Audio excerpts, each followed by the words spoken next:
Car D செல் சிகிச்சை என்பது புற்றுநோய் சிகிச்சைக்கான ஒரு வகையான நோய் எதிர்ப்பு சிகிச்சை முறை. இதில் நோயாளியின் நோய் எதிர்ப்பு செல்கள் அல்லது டி செல்கள் புற்றுநோய் செல்களை அழிக்கும் வகையில் மாற்றியமைக்கப்படுகின்றன.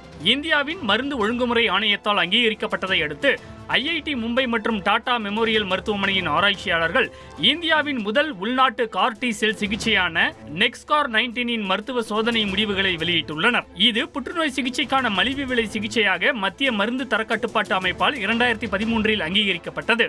எலும்பு மஜ்ஜையை பாதிக்கும் பி செல் லுகேமியா மற்றும் நிணநீர் மண்டலத்தை பாதிக்கும் லிம்போமா ஆகிய அரிய வகை இரத்த புற்றுநோயால் பாதிக்கப்பட்ட நோயாளிகளிடம் கார் டி செல் தெரப்பி பரிசோதிக்கப்பட்டது. இந்த செயல்முறை மூலம் புற்றுநோய் நோயாளியின் இரத்தத்தில் நோய் எதிர்ப்பு மண்டலத்தின் ஒரு வகை டி செல்கள் பிரித்தெடுக்கப்படுகின்றன. இந்த டி செல்கள் புற்றுநோய் செல்களை அடையாளம் கண்டு அவற்றை அழிக்கும் வகையில் செயல்பட மாற்றியமைக்கப்படுகின்றன. இவ்வாறு மரபணு மாற்றம் செய்யப்பட்ட செல்கள் அதிக அளவில் உற்பத்தி செய்யப்பட்டு நோயாளியின் ரத்தத்தில் மீண்டும் செலுத்தப்படுகின்றது. மாற்றியமைக்கப்பட்ட கார் டி செல்கள் புற்றுநோய் செல்களுடன் தொடர்பு கொள்ளும் போது புற்றுநோய் செல்கள் ஒரு வகை ஆன்டிஜனை வெளிப்படுத்துகின்றன. இந்த ஆன்டிஜனுக்கு எதிராக கார் டி செல்கள் மாற்றியமைக்கப்படுகின்றன. தி லான்செட் ஹெமடாலஜி இதழில் வெளியிடப்பட்ட ஆய்வு முடிவில் மருத்துவ பரிசோதனைகளில் இந்திய நோயாளிகளிடையே இந்த ஊசி 73% பலன் தருவது தெரிய வந்துள்ளது.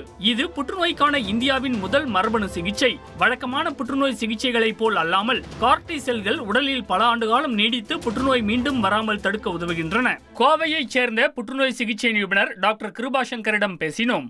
73% செயல்திறன் அப்படிங்கிறது கேன்சர் சிகிச்சையில ஒரு நல்ல பிரேக் த்ரூன்னு எடுத்துக்கலாமா? டெஃபினட்டா. அதாவது 73% புற்றுநோய் சிகிச்சையை பொறுத்த வரைக்கும் அதுவும் ரெஸ்பான்ஸ் ரேட்ஸ்ன்னு சொல்றோம். ரெஸ்பான்ஸ் ரேட்னா இப்ப 100 பேருக்கு அந்த மருந்து கொடுத்தோம்னா 73% பேர் அதுக்கு ரெஸ்பாண்ட் ஆகிறாங்க இந்த ட்ரீட்மெண்ட்டுங்கிறதா அர்த்தம். ஸோ இது எல்லாமே நமக்கு ஹெவிலி ப்ரீ ட்ரீட்டட் பாப்புலேஷன் சொல்றோம். அதாவது ஏற்கனவே முன்பு சிகிச்சை அழிச்சு அதுல அவங்களாம் சிகிச்சையில ஃபெயில் ஆகி அதுக்கப்புறம் இந்த ட்ரீட்மெண்ட் கொடுக்கும்போது 73%, அதாவது கிட்டத்தட்ட 4 பேர்ல 3 பேர் ரெஸ்பாண்ட் ஆகிறாங்கிறது டெஃபினட்டா புற்றுநோய் சிகிச்சையில ஒரு பெரிய விஷயம். அமெரிக்கா போன்ற நாடுகளில் இது போன்ற சிகிச்சைக்கு சுமார் 3 முதல் 4 கோடி ரூபாய் வரை செலவாகும் நிலையில் இந்தியாவின் கார் டி செல் சிகிச்சைக்கு 25 லட்சம் ரூபாய் தான் ஆகும் என்பதால் நடுத்தர மக்களுக்கும் குறைந்த செலவில் உயர்தர கேன்சர் சிகிச்சை சாத்தியமாகும் என்று எதிர்பார்க்கப்படுகிறது. வெளிநாடுகள்ல 3-4 கோடி ரூபாய் வரைக்கும் செலவாகுது. ஆனா இந்தியாவில் 25 லட்சத்துல எப்படி சாத்தியமாகுது? விலை இன்னும் குறைய வாய்ப்பு இருக்கா? நம்ம பேஷண்டோடைய டி செல்ஸ் எடுத்து அந்த டி செல்ஸை நம்ம இன்விட்ரோ, அதாவது வெளியில உடம்புக்கு வெளியில எடுத்து அதை ஜெனட்டிக்லி ரீமாடிஃபை பண்ணி என்ஜினியர் பண்ணி அதற்கு ஒரு வெக்டர் பொருத்தி அதை திருப்பி நம்ம செல்ஸ்க்கே நம்ம கொடுக்குறோம். இதுதான் என்ன பிரீஃப் கார் டி செல்னுடைய தெரப்பி எப்படி வேலை செய்யுதுங்கிறது. ஸோ இது ஆக்சுவலி நமக்கு தயாரிக்கிறதுனுடைய செலவு இன்னும் கூட டெஃபினட்டா கம்மியாகும். ஏன்னா மோர் நம்பர் ஆஃப் கம்பெனிஸ் இந்த கார் டி செல்ஸை தயாரிக்க போறாங்க இந்தியாலையுமே.